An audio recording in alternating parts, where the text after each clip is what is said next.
우리는 변화가 누적되고 서로 영향을 받으며 더 큰 변화를 만들어내는 과정을 숱하게 목격하면서 세상에는 유기체처럼 연결되어 변화의 방향이 합의되는 메커니즘이 있음을 납득하게 됩니다.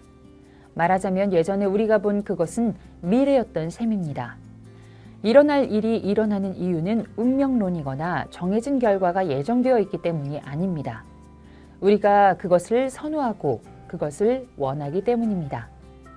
각자의 욕망이 합의되는 지점, 바로 그곳에서 일어날 일은 일어납니다. 각자의 욕망이 부딪히고 서로 만나 추동하며 생성되는 더 큰 욕망의 용광로가 곧 우리의 미래입니다.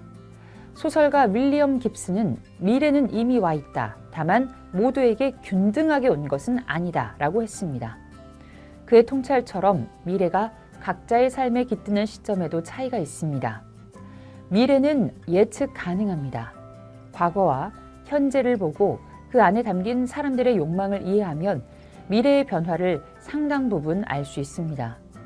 수많은 사람의 일상적인 기록이 담겨 있는 소셜 빅데이터에서 인간의 마음을 읽고 해석하는 일을 20년 가까이 해온 데이터 분석가 송기령의 그냥 하지 말라는 과거의 기준에 머무르지 않고 현재의 변화에 맞춰 혁신하는 방식을 알려줍니다.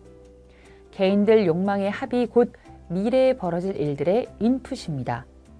그렇기에 결코 욕망하기를 멈춰서는 안 된다는 것이 저자가 전하는 메시지입니다.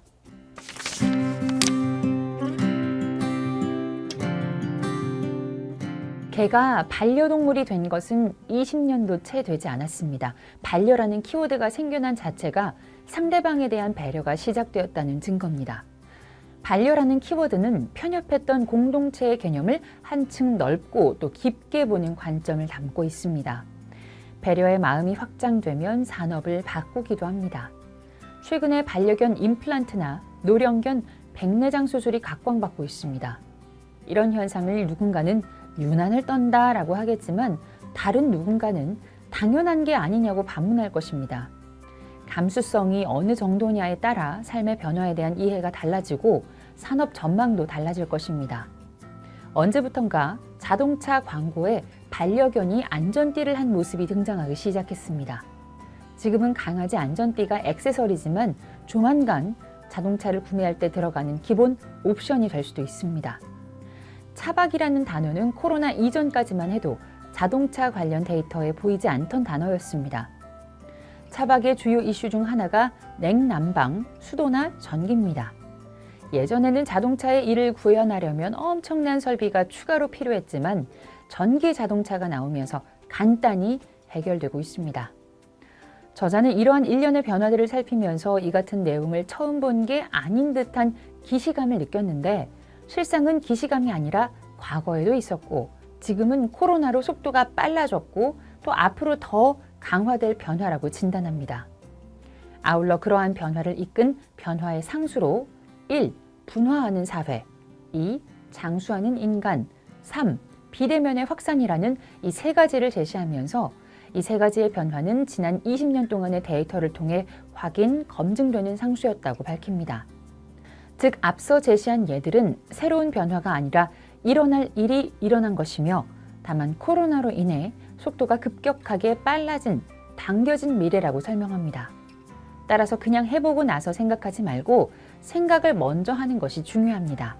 즉, just do it이 아니라 think first가 되어야 한다는 것이 저자의 권유입니다.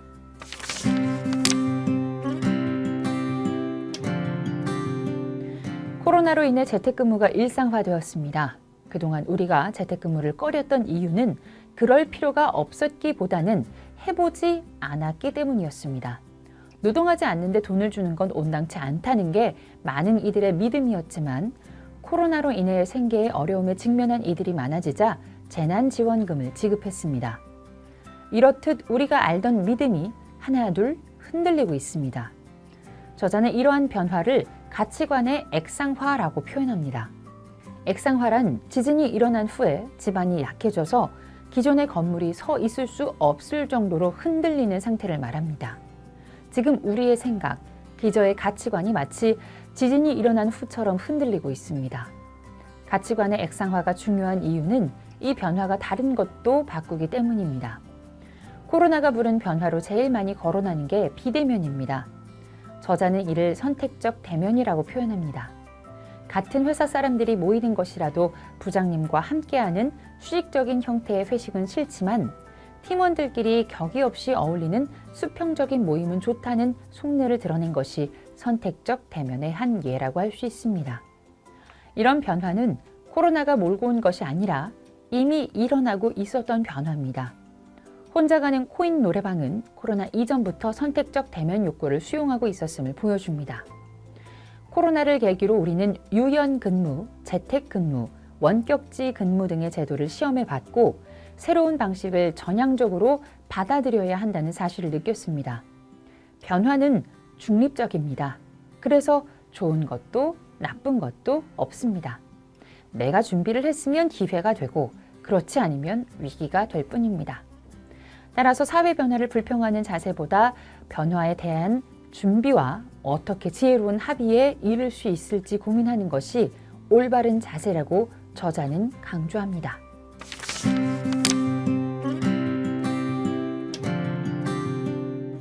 위기가 있으면 항상 변화가 찾아옵니다. 위기가 거대하면 개인을 넘어 인류 차원의 적응이 시작됩니다. 즉, 생존을 위해 노력하는 것이죠.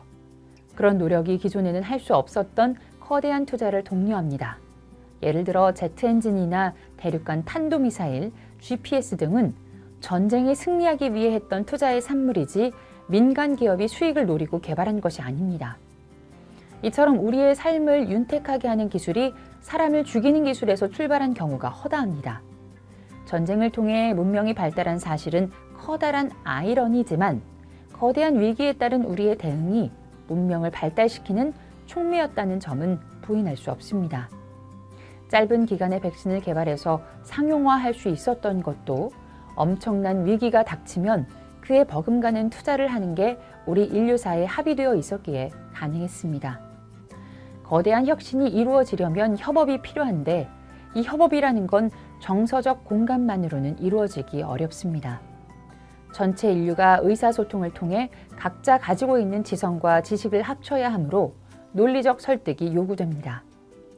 새롭고 과감한 시도를 합의하기 위해서 사람들은 한층 적극적인 자세로 토론에 나섭니다. 일례로 코로나 백신을 맞을 때 우리는 어떤 백신이 나을지 주변 사람과 열심히 토론했습니다. 왜냐하면 불확실한 세상에서 내가 결정해야 할 나의 중요한 문제이기 때문입니다. 나와 상관 있는 문제의 불확실성을 줄이고 싶은 것은 생명체의 기본 속성입니다.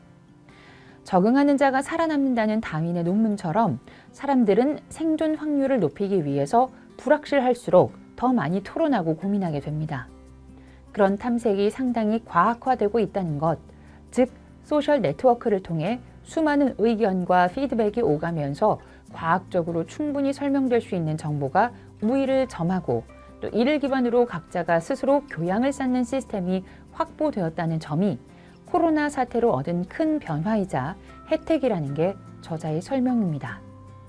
과학 상식과 이성적 사고를 갖추게 됨으로써 앞으로 무얼 하더라도 생각하고 또 행동하게 될 것이라는 게 저자의 전망입니다.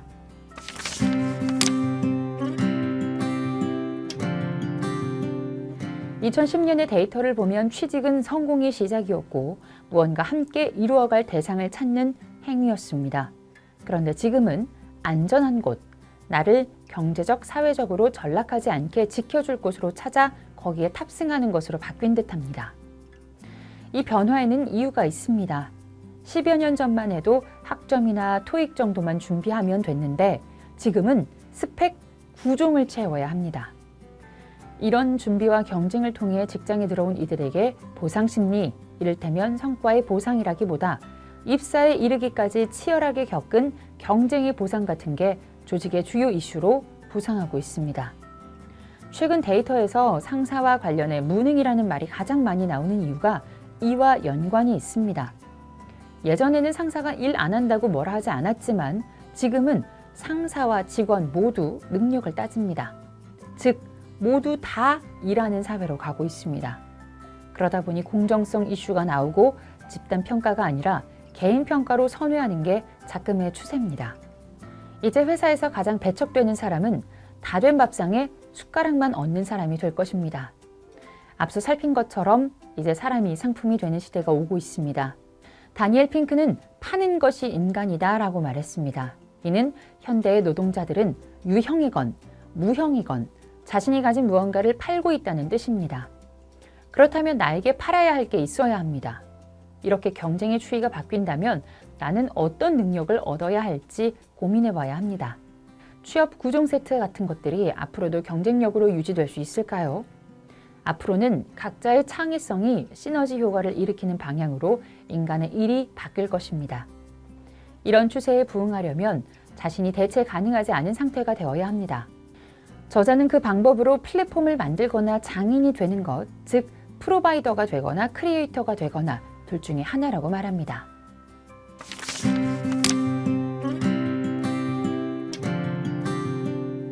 의도의 진정성을 따지는 젊은 세대의 관심사는 근본으로 이어지고 있습니다. 예를 들어 청바지는 리바이스가 출발점이고 독일군 스니커즈는 메종 마르지엘라가 시작한 것처럼 누가 시조인지를 알고 싶어 합니다. 또한 맛집 브랜드의 원조는 누구며 누가 그걸 상업적으로 악용하는지를 둘러싸고 공방을 벌입니다. 이런 현상은 누가 시류에 편승한 무임승차자인지 알고 싶다는 것이며 동시에 처음부터 그 일을 해온 사람의 의지와 역사를 알고 싶다는 생각을 반영한 것입니다. 진짜를 알고 근본을 읽기 시작한 것이죠. 이러한 변화는 진정성 그 자체가 자산이자 전문성이라는 생각으로 이어집니다. 앤드루 포터는 진정성이라는 거짓말이라는 책에서 진정성은 상대적이므로 몰입의 총량이 큰 사람이 이긴다고 했습니다. 결국 삶의 주도권은 진정성을 기반으로 고민의 총량, 즉 내 전문성 및 숙고의 결과를 파는 것에서 쟁취된다는 것이 이 책의 결론입니다.